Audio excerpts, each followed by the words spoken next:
Good day or evening, dear participants. In this sixth lecture of Module 6, we are going to focus on identifying and integrating appropriate web-based resources. Let us introduce the lecture. According to Dink, in 2017, web-based resources at the school level are made of educational materials and tools accessible online and utilized within the school setting. These resources are accessed through online or offline through intranet or adequate devices. They can support various teaching, learning, administration, and communication aspects within the school community. These resources can include an open courseware, OCW, which constitutes educational materials such as lecture notes, course outlines, assignments, and multimedia content made freely available online by educational institutions.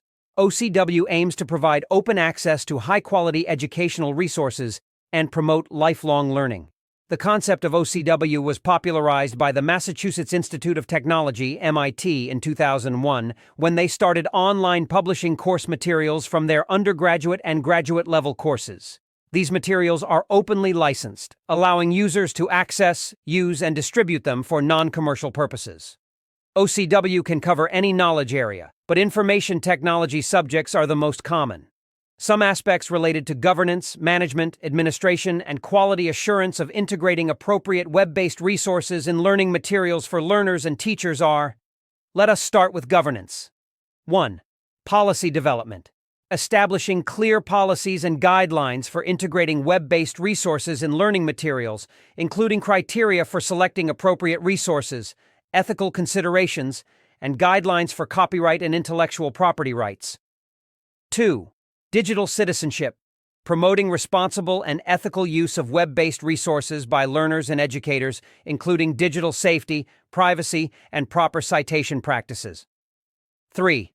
Stakeholder engagement, involving educators, administrators, parents, and students in the decision-making process regarding the selection and integration of web-based resources to ensure their perspectives and needs are considered.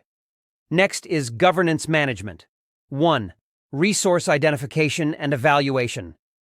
Developing a process for identifying and evaluating web-based resources, considering factors such as accuracy, relevance, appropriateness for the target audience, and alignment with curriculum objectives.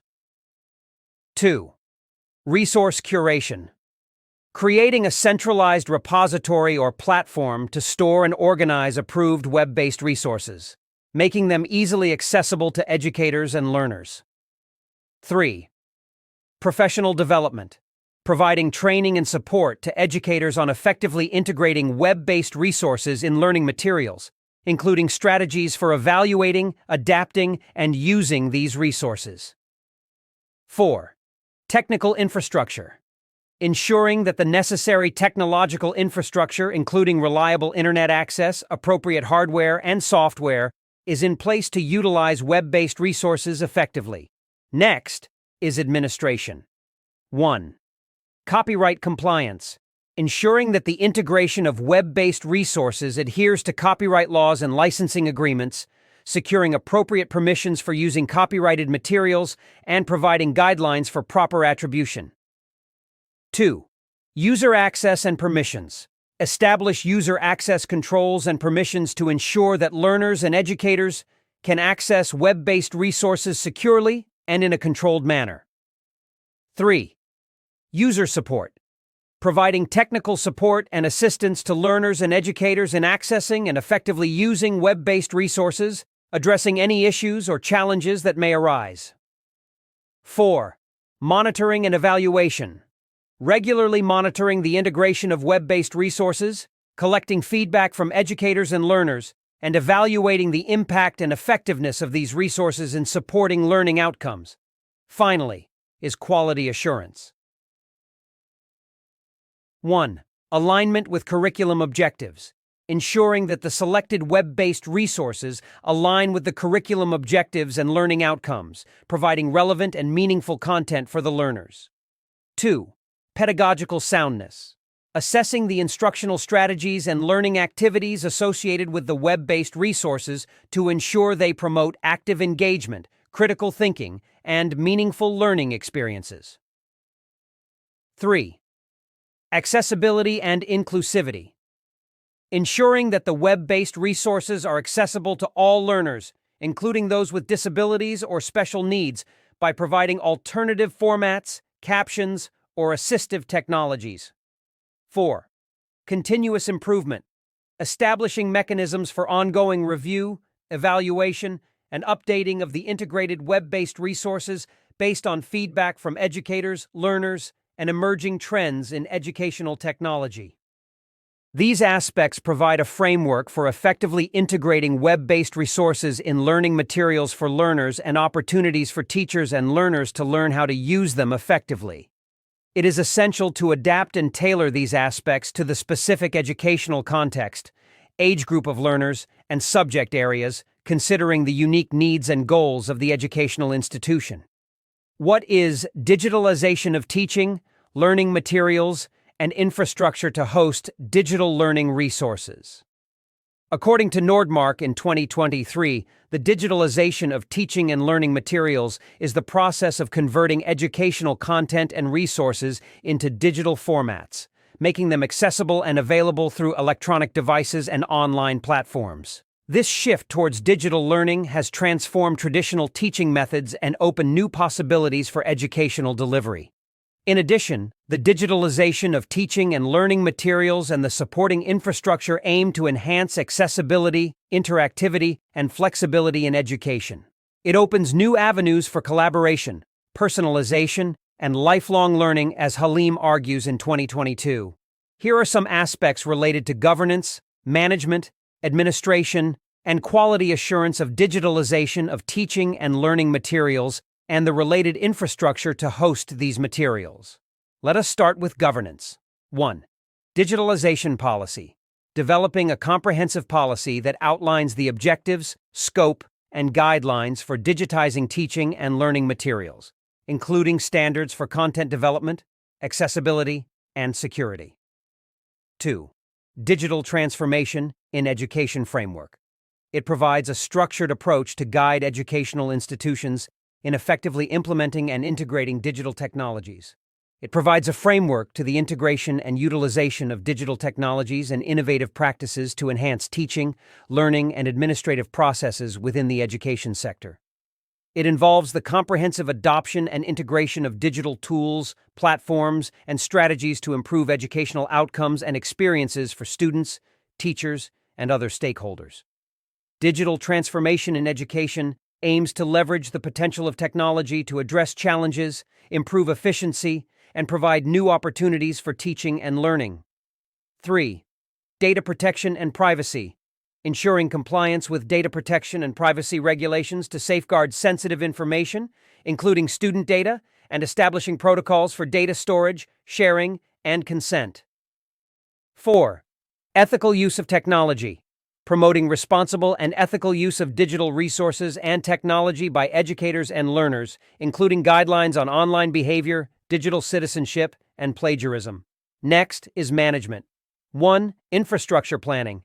Assess the existing technology infrastructure and identifying the upgrades or investments required to support the digitalization efforts, including hardware, software, networking, and internet connectivity. 2. Resource allocation.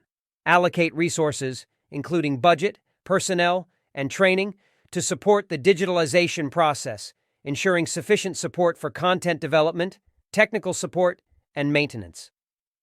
3. Content creation and curation. Develop a systematic approach for creating, adapting, and curating digital teaching and learning materials, ensuring their alignment with curriculum objectives, pedagogical soundness, and quality standards. 4. Digital skills.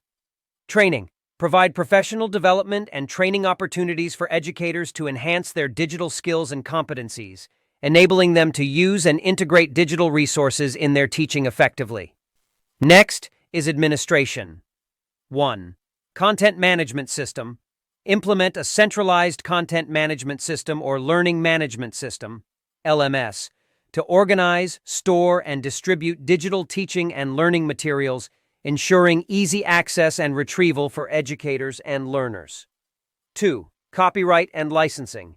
Ensure compliance with copyright laws and licensing agreements for digital materials, securing appropriate permissions for using copyrighted content, and providing guidelines for proper attribution.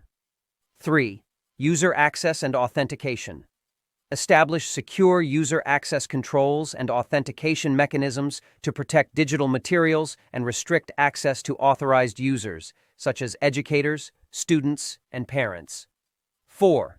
Digital Resource Catalog. Develop a systematic catalog system to organize and classify digital teaching and learning materials, facilitating easy navigation and search for users. Finally is quality assurance. 1. Content review and validation. Conduct rigorous reviews and validations of digital teaching and learning materials to ensure accuracy, relevance, pedagogical effectiveness, and alignment with curriculum standards. 2. Accessibility and usability. Ensure that digital materials are accessible to all learners, including those with disabilities or special needs, by complying with accessibility guidelines, providing alternative formats, and optimizing user interfaces for usability.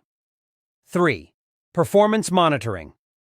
Regularly monitor and evaluating the performance and reliability of the digital infrastructure, including the hosting platform, to ensure smooth access and functionality for users. 4. Continuous improvement. Establish mechanisms for gathering feedback from educators, students, and other users to identify areas for improvement, updating and enhancing the digital materials and infrastructure based on user needs and emerging technologies. These aspects provide a framework for the governance, management, administration, and quality assurance of digitalizing teaching and learning materials and the infrastructure to host these materials. It is important to customize and adapt these aspects based on the specific context, scale, and goals of the digitalization initiative in the educational institution. Let us reflect. We discussed the aspects related to governance, management, administration, and quality assurance of integrating web-based resources and digitalizing teaching and learning materials in education. It provides a framework for effectively using and managing digital resources and infrastructure to support teaching and learning outcomes and experiences. Now, what questions should we start asking ourselves? What comes to my immediate thinking is: 1. What are some of the benefits of integrating web-based resources in learning materials for learners and educators? 2. What are some of the challenges or barriers to digitalizing teaching and learning materials and infrastructure in education? Reflect in writing on these 3 questions using the Gibbs Reflective Cycle Guide, which will be shared with you in this module. Compile your reflection in the e-journal available within the e-learning platform in use in this self-paced online course. Share your reflections with your colleagues at work, and also share them on the Community of Practice platform, which will be shared with you. In conclusion, this lecture has explored the aspects related to governance, management, administration, and quality assurance of integrating web-based resources and digitalizing teaching and learning materials in education.